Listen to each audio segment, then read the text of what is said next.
Welcome to this Executive Explainer. Today, we're diving straight into one of the most massive systemic shifts defining our global energy and industrial landscape. You see, the energy transition, it's no longer just a distant environmental goal. It is literally the ultimate economic battleground of our time. We are witnessing this unprecedented convergence of technological innovation, massive capital deployment, and raw industrial power that is completely rewriting the rules of global competitiveness. But as we're going to see in this briefing, this rapid progress is colliding head-on with some incredibly stubborn physical and geopolitical realities. Right off the bat, let's look at an absolutely astounding figure. Last year, the green energy sector generated a record 15.4 trillion yuan. That's roughly $2.1 trillion in a single year within the world's largest manufacturing base. To put that into perspective for you, if this sector were its own country, its economy would be larger than Brazil's or Canada's. No kidding. We have to stop thinking of this as a niche industry. It is a foundational driver of global economic output. And the sheer momentum here is just staggering. Clean energy industries didn't just contribute to growth, they essentially drove more than 90% of the region's overall investment expansion.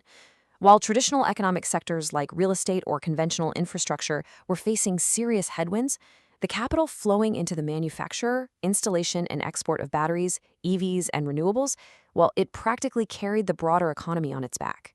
So how are we going to unpack all of this? We'll be moving through 5 key areas today: the green economic engine, the energy security paradox, the overcapacity conundrum, greening heavy industry, and finally, the 10-year trajectory. Let's jump right into part 1, the green economic engine, scaling the clean technology powerhouse.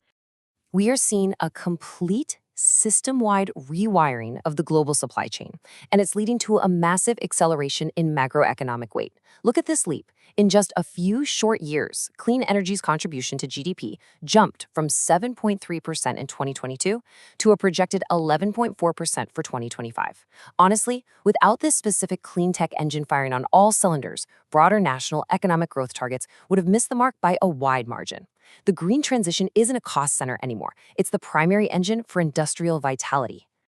And this dominance, it's spilling over everywhere, even onto the high seas.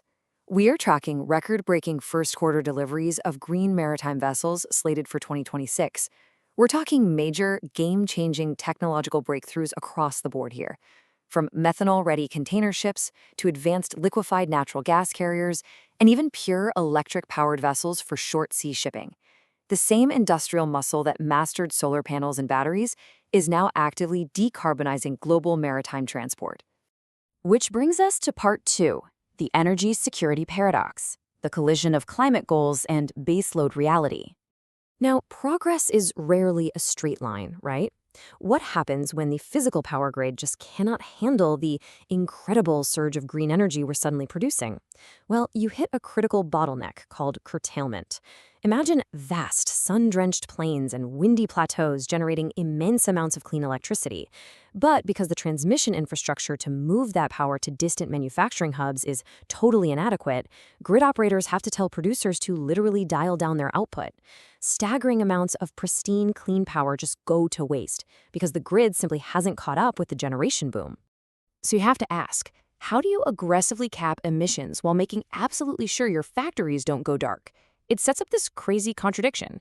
On one hand, strategic frameworks are moving towards strict dual carbon control, capping both the intensity and the absolute volume of emissions.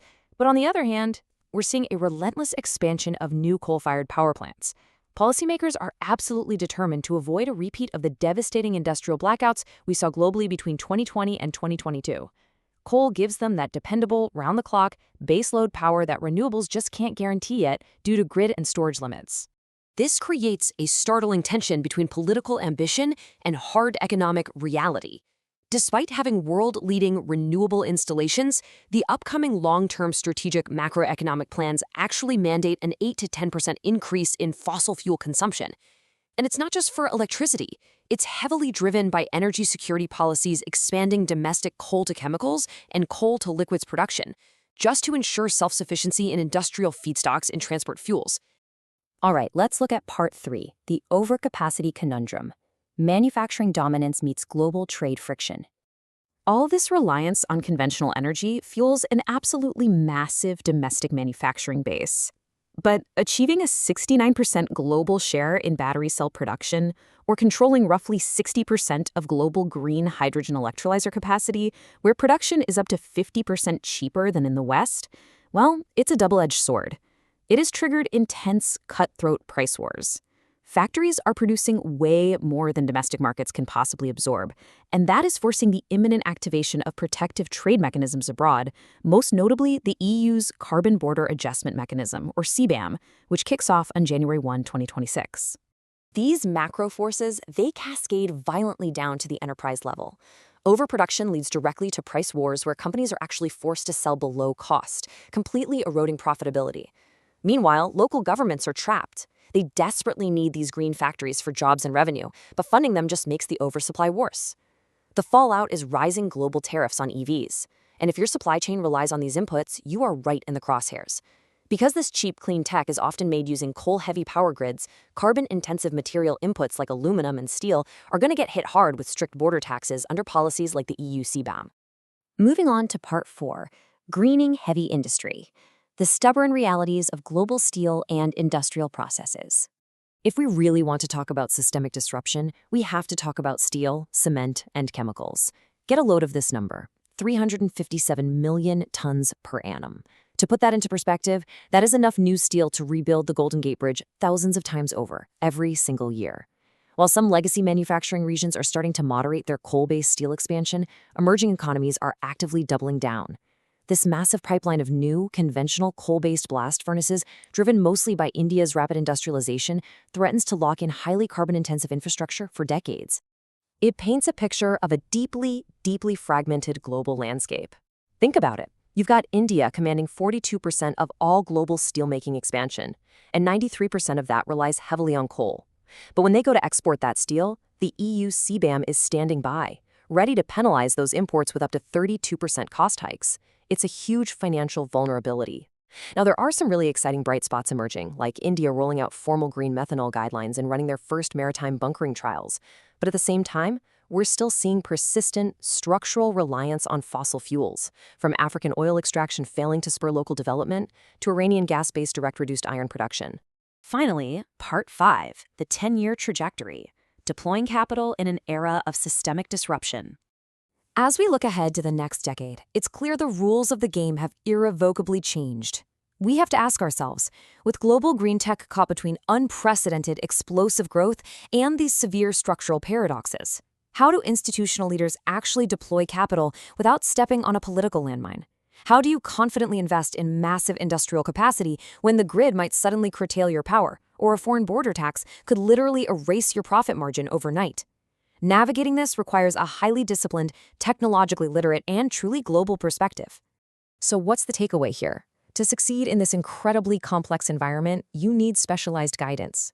We invite enterprises, startups, investors, policymakers, and ecosystem leaders to engage with Bellum DeepTech Capital. Rather than chasing fleeting quarterly trends, Bellum DeepTech Capital focuses globally on deep tech with a rigorous 10-year lens. Every engagement is strictly vendor neutral, geopolitically neutral, and fundamentally grounded in responsible deep tech principles. If you want to chart a secure, visionary, and highly profitable course, partner with Bellum DeepTech Capital to turn these systemic paradoxes into your greatest strategic advantage. Because look, the transition is happening with or without you. Will your enterprise dictate the next 10 years of industrial transformation or become a casualty of it?